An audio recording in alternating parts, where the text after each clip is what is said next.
कहते हैं ना कि कभी-कभी जो कहानियां सबसे सीधी साधी लगती हैं, उन्हीं में जिंदगी के सबसे बड़े सबक छुपे होते हैं। तो आज हम ऐसी ही एक कहानी की परतों को खोलने जा रहे हैं, चिड़िया और जादुई घास। आइए देखते हैं कि ये कहानी हम सबको कम्युनिटी, जलन और आखिर में माफ कर देने की असली ताकत के बारे में क्या सिखाती है। कहानी की शुरुआत ही देखिए कितनी जबरदस्त है। जंगल में आधी रात का सन्नाटा, मतलब पहली लाइन से ही आपको सीधा उस अंधेरे तूफानी जंगल में खींच लिया जाता है। ये सिर्फ मौसम का हाल नहीं बताया जा रहा है, नहीं, ये एक माहौल सेट किया जा रहा है। एक ऐसा माहौल जहां कुछ भी हो सकता है और हर कोई खतरे में है। तो कहानी की शुरुआत होती है एक बहुत बड़ी तबाही से, एक जबरदस्त तूफान।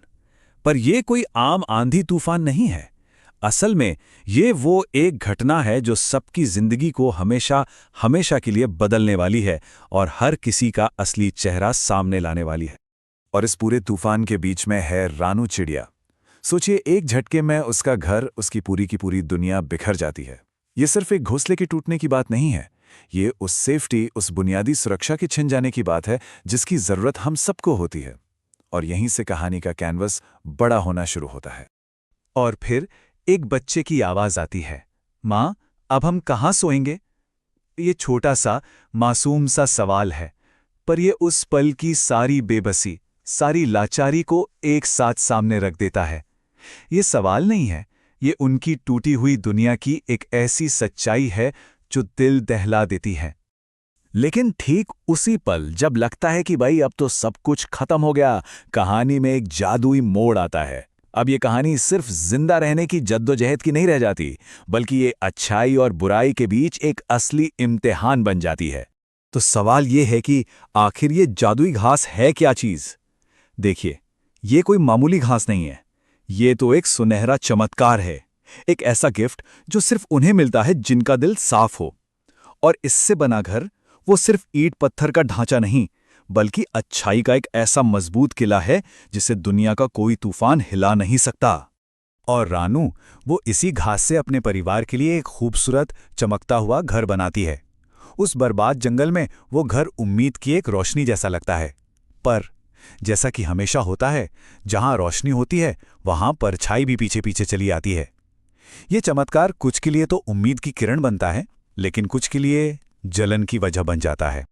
और बस इसी जलन की परछाई से एंट्री होती है कहानी के विलन की, कालू कौवा। उसका इरादा एकदम साफ है, उसे रानू की ये खुशी देखी नहीं जा रही, वो इसे छीन लेना चाहता है। और यहीं से कहानी का असली टकराव शुरू होता है। अब कहानी एक ऐसे मोड़ पर आ जाती है, एक ऐसे चौराहे पर जहां दो रास्ते हैं। एक रास्ता है मिट्ठू तोते का, जो कहता है, अरे दुनिया ऐसी ही है, सिर्फ अपने बारे में सोचो। और दूसरा रास्ता है रानू का, जो पूरी तरह से निस्वार्थ है। अब रानू क्या चुनती है, वही इस कहानी का दिल है। तो रानू कौन सा रास्ता चुनती है? वो अपनी सुरक्षा के बारे में नहीं सोचती, बल्कि वो अपना घर और अपनी बाहें सबके लिए खोल देती है। वो ठंड से कांपती टुनटुनी चिड़िया को पनाह देती है, हर बेघर पंछी से वादा करती है कि उन्हें घर मिलेगा। और फिर अकेले ही पूरी रात जागकर सिर्फ एक नहीं, बल्कि पूरे समाज के लिए एक नया चमकता हुआ गांव बसा देती है। और बस यही कहानी अपने सबसे टेंशन वाले पॉइंट पर पहुंचती है, क्लाइमैक्स। ये वो पल है जब कालू की जलन और रानू की अच्छाई के बीच की लड़ाई अब सिर्फ सोच तक नहीं रहती, बल्कि एक हिंसक टकराव में बदल जाती है। अटैक से ठीक पहले कालू के शब्द सुनिए। वो कहता है, ये चिड़िया बड़ी दानी बन रही है। इन शब्दों से उसके घमंड और लालच का पता चलता है। वो खुद को हर नियम से ऊपर समझता है, और यही सोच आने वाले खतरे का सिग्नल है। कालू का ये हमला गुस्से में उठाया गया कोई कदम नहीं था, नहीं, ये एक पूरी प्लानिंग थी। रात का अंधेरा, दबे पांव, हाथ में एक हथियार, और वो सीधा उस घर की नींव पर हमला करता है, जो सिर्फ रानू का नहीं, बल्कि पूरे समाज की उम्मीद का सिंबल बन चुका है। लेकिन कालू का वार बेकार जाता है। क्यों? क्योंकि इस बार जादू खुद जवाब देता है। वो घर सिर्फ घास फूस का नहीं बना था, वो एक मॉरल पावर का सेंटर था। घास की आवाज सीधे कालू को चेतावनी देती है, और ये साबित कर देती है कि सच्ची अच्छाई को अपना बचाव करना आता है। तो अटैक नाकाम हो गया, लड़ाई खत्म हो गई। लेकिन कहानी यहां खत्म नहीं होती। अब कहानी एक नए सवाल की तरफ उड़ती है। अब बात ताकत की नहीं, बल्कि सही और गलत की है। सवाल यह है कि अब क्या करना चाहिए? कालू को उसके किए की सजा तुरंत मिलती है। वही जादुई घास उसे आग की लपटों में घेर लेती हैं। और सोचिए, जो कौवा अभी कुछ देर पहले तक घमंड में चूर था, वो अब हवा में उछलता हुआ रहम की भीख मांग रहा है। अब इतने बड़े धोखे के बाद सही रास्ता क्या है? बदला या माफी? ये सवाल कहानी को उसके सबसे बड़े मॉरल डिलेमा पर ले आता है और हम सबको सोचने पर मजबूर कर देता है कि ऐसी सिचुएशन में सही चुनाव क्या होता। और एक बार फिर दो सोच आमने सामने।